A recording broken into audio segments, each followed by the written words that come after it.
Hello, wonderful people. It's time for another episode of Living Word Breakdowns. This one is going to be a brief flora and fauna breakdown because there are so many animals and so many plants out in nature that it would just take way too long to try to break down too many. This may be more than 10, and I may have some opinions about these things. It happens to be in the middle of hunting season right now, and if you really think about it and don't mince words, hunting season just means killing season. And there's no reason to go out killing. We don't live in a world where we have to do that anymore, at least not in the Western world. People do it because they enjoy it, and I really think that's sick. But I'm not going to go too much into that because I'll probably mention some more things about that as we go. First, the letter B is the base. When we're talking about a form or something, we can say the body because we can say the body of water, the body of skin, the body of an animal, but we can just say base. So the word be itself, B-E, base expression. If you're going to be, you're base expressed, be. Now the word be as in an insect, B-E-E, is the base expressed upon itself. It's a little body expressed upon itself. It's be. Now when that bee flies around, it's the base underlying or the base unit from side to side upon itself. So it can make the sound of a buzz upon itself, zzz, or it can buzz around from side to side upon itself. When a person feels like they're buzzing, they didn't have it before, and they went from not having something to having a feeling, a buzz, upon itself, two Z's. And just like the bee expressed upon itself. When you have letters like that, we'll get into a couple words in this list that show you the difference between double letters and single letters side by side. So here we go, the next word. What do bees make? Honey. When you hone in on something, you're targeting in on a point. It's the here one, but here ongoing notion expressed, vitally identified. And what do bees do? From themselves, they hone vital identity. Their honey. Here ongoing notion expressed, vitally identified. And if you didn't know this, honey has almost the same kind of makeup of human blood. But just leave it be. Leave the bees alone. Let them be out in nature and repollinate everything and start having a healthy growth out in our environment. That's what we need. Now the next word, pollen. When you pull in something, or when you go to make your vote, which I would never recommend anybody do, but that's a different subject altogether, poll, P-O-L-L, is a place, ongoing, as it lie, as it lie. Remember, 2 L's are an X, because 12 and 12 is 24. So it's poll. And then en is expressed notion or expressed nature. From a flower, a bee collects pollen from the place or potential, ongoing, as it lie, expressing notion. From a flower, a bee gets pollen. It pulls it in from a flower. And then they make honey. And if you didn't know this, honey is basically a combination of a bee's saliva and vomit. So since we're on that subject, the word vomit is not just the word omit with a V in front of it, vital omit. When you omit something or get rid of it or throw it out or cast it away, it's literally vitally, ongoing, manifest, identified, plus. So where you're standing there, vitally ongoing, you manifest an identified plus. Vomit. See how that word is actually a living word. It's not just letters thrown together for some reason, and it's not the Latin people and the root of this. Letters mean something. Even if you do it in Latin, it means something in their term, and they mean it in a different way because every translation is a slightly different thing. Every translation, no matter what language. And that's why I say if you learn this in English, which is a symmetric language, you will understand every language. Doesn't mean you're going to fluently speak them all, and I would not say anybody really needs to. If they learn what letters mean, everything will be fine. If they take what their other languages may have different shaped letters and whatever those shapes and forms are translated to, it will still work. Just the way that I'm trying to explain it. And that's why everyone can learn this. The next word, I'm going to quickly say, the letter D is a D. The D, the tongue goes to the top of your mouth and goes D. Like when you go, like I'll say the word dad because it's forward and backwards. You start up with the D, the tongue loosely on the top of the mouth, making that push sound. And then when you come back to it, dad, it comes back and it does that pressure on the top of the mouth. The next word that has, or the next letter that makes the sound from the top of the mouth is L because you go L. but it's more like a pull from the top. L, not a D, but a L. And if you move that over to, it's an N, which is 14. It's not a D4, it's an N, 14. So when that D goes D, L goes L, and N goes N. So it's still a pull, but with more of your tongue involved. And the next letter that actually makes the sound from the roof of your mouth, how I say D and T, D is to and from, like dia, and T is plus. It's adding to it, to any, 20. The word 20 is to any, T. And that's why I just say plus, because it's adding something. It's something that's happening here in tense, to any. So it's twents. That's where twents starts, at 20. So the word that we're going to use here is territory. Now, if you understand, territory is like the prime form of the word there. So when we point over there, it's plus here expressed, reference expressed. So over there.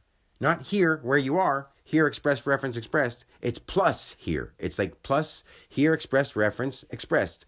Over there. Or there is that thing. Or there you go. Wait till I get there. Plus when the plus is here. There. So the word territory doesn't have an H in it. It's plus expressed reference upon itself. And R is 18, so it's actually AH. It's actively here. So it's the whole thing activated here upon itself. Plus expressed reference upon itself, identified, ongoing reference vitally identified. So the territory is all of that out there. And if you're saying specific territory, you would say other words before or after it. The territory in which we're heading to, or that's my home territory. It means plus here, or plus expressed reference upon itself, identified, ongoing reference, vitally identified. Territory. Now, a deer is known to roam on the territory because it's a deer. And the word deer is a very small version of the word territory because D is that D and T is the T with more pressure. D is D. I mean, you can go D really hard, but it's still less of the tongue. You fatten it more or flatten it more to the top of your mouth on the T, and that's why it's shaped that way. D is that curve back when you make a capital D, and it's the curve from a lower D because it's like D. And then when you say D, it comes back to it. It's the to and from, the dia. And then T is the T because it's to any. You had pressure to the top of the mouth, and you're making it more of an adding thing. So the word deer is literally that over there is a deer. I'm not trying to sound stupid, but it's that simple. Our words are that easy to understand if you actually have a heart and you just listen to what they mean. The words are alive. They always have been. We just didn't know this. People may say, oh, there's magic in words, but they don't understand it. They're trying to make spells and conjure stuff. And that's not what a spiritual being does. That's what a being who is in desire of something does. Trying to manifest, that only says you're desiring something that you don't think you have already. And if you don't get that, that's something you don't understand. You do not need anything. Quit trying to manifest your desires because all you're doing is worrying about yourself and being selfish. You're not thinking about the world around you, and you do not need to manifest anything for yourself to help others. If you think money, you're living in the wrong mental paradigm, but that's not your fault. Other people have made you think that way, and it's going to take a lot of work for people to open their hearts and see that we don't need money. But anyway, the word deer, dia, expressed upon itself, reference, deer. Now, a female deer, a doe, dia, ongoing expression, because it to and from, ongoing expression, the female version. Now, a buck, base, underlying, or base, unit, concept, kinetic. It's constant to itself. It's a base, underlying, concept, kinetic. It's the male version of a deer. Now remember, when I said deer, think of Mother Earth being the female, and it's the dia, expressed upon itself, reference. So it's a deer. It's part of Mother. It's part of nature. And by killing it, right now, like I said, it's in the middle of deer season. And I'm not going to mince words because speaking of mince, what is a person really doing? They don't need to eat a deer. Maybe they like the taste of it. Maybe they think it's got protein. But you can get your protein in much easier ways than killing a beautiful creature, chopping it up into pieces and making it into little sausages, burgers, and steaks. That is so damn morbid. We are the monsters. And if people don't like hearing that, I'm sorry. They need to hear it. We're getting a lot of spiritual karma for what we're doing to Mother Nature. And we're killing things because we want to. not because we have to. We're not dependent on that. So anybody who likes doing that is a sick, cannibalistic asshole, male or female, whether you like it or not. You are causing more problems than you understand in a spiritual way. And if you don't believe in spirit, you don't have to.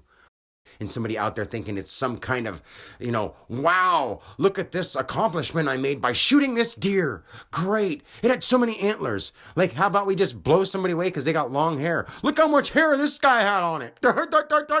That's how sick people are. We've got to get our heads out of our asses and get them together and stop being brutes and stop being savages. That is a savage thing to do. We do not need it to live. It's sick and we need to quit. Simply, nature does not like us for what we do, and we're causing our own problems. Anyway, back to the animals. So we have a doe, the female, the dia ongoing expression, the one that can express dia to and from itself. The buck, the base unit concept kinetic. And then the fawn, the form active plural notion, because it's the baby deer. It's not just a deer. It's not just a female deer. It's not just a male deer. It could be either. It's a fawn. It's the form or familiar active plural notion. It's the baby deer. So it's a fawn. Now, the word flora and fauna, those two words. First, I'll say the word floor with the two O's, Floor. When you're on the floor, it's the form or familiar or force, because you can go floor somebody by pulling their pants down, but let's just say the form or the familiar as it lie, ongoing upon itself. So it's as it lie, ongoing upon itself. It's lower. It's lower. It's the form lower. Like a flower is the form lower, ongoing, plural, expressed reference, because it grows from the ground, grows from the floor of nature.